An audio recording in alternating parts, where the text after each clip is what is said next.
carut-marut praktek penambangan di tambang timah ini sebenarnya sudah berlangsung cukup lama, di mana di sini adanya praktek penambangan ilegal yang dulu disebut dengan TI atau tambang konvensional dan juga bisa disebut dengan peti atau penambang tanpa izin. Nah, ini sudah berlangsung lama, namun kami tidak punya data terhadap jumlah tersebut. Dan kemudian di timah sendiri itu banyak kehilangan cadangan karena adanya perubahan kawasan atau tata ruang ya, di mana beberapa lokasinya itu tidak bisa diusahakan, sedangkan cadangannya itu sudah merupakan sumber daya terukur. Nah, kemudian mengenai CPI, CPI ini adalah bukan penentu pengesahan dari RKAB.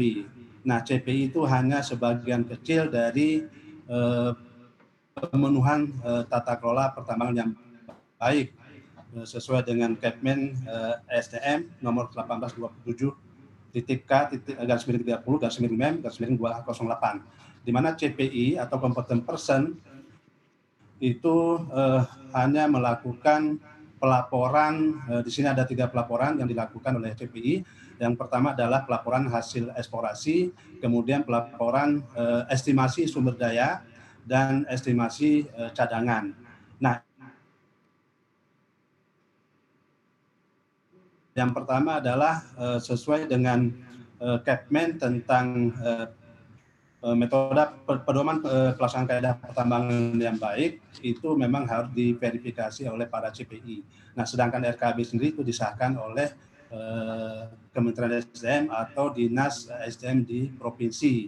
Nah, sekarang mungkin sudah ditarik ke pusat, ke Kementerian SDM. Mungkin itu Oke, sementara Mbak yang saya jelaskan. oke. Anda katakan tadi persoalan ini sebenarnya sudah berlangsung cukup lama, tapi kemudian terus terjadi. Apa yang menjadi persoalannya di sini? Apakah dari sisi regulasinya sendiri atau pihak-pihak yang menyelenggarakannya? Yang pertama dari kebijakan sendiri, di mana terjadi perubahan kebijakan.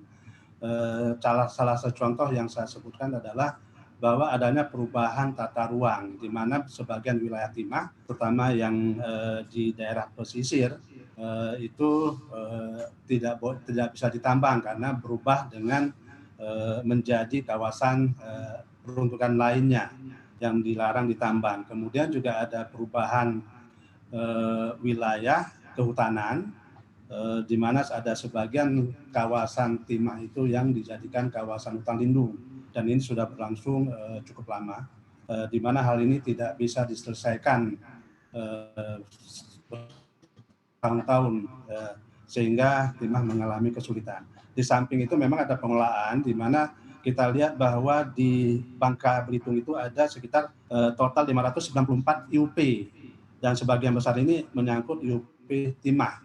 Nah, di mana IUP ini dikeluarkan umumnya adalah oleh pemerintah daerah.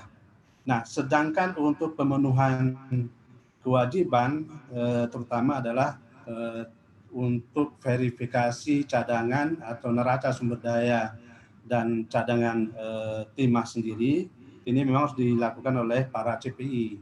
Nah, saat ini di timah memang ada 7 orang anggota CPI yang berkualifikasi CPI dari Perapi. 6 orang di antara tersebut itu bekerja di PT Timah, hanya 1 orang yang bersifat independen. Nah, sehingga dengan sekian banyak IUP Timah itu tidak bisa memenuhi ketentuan-ketentuan yang ada.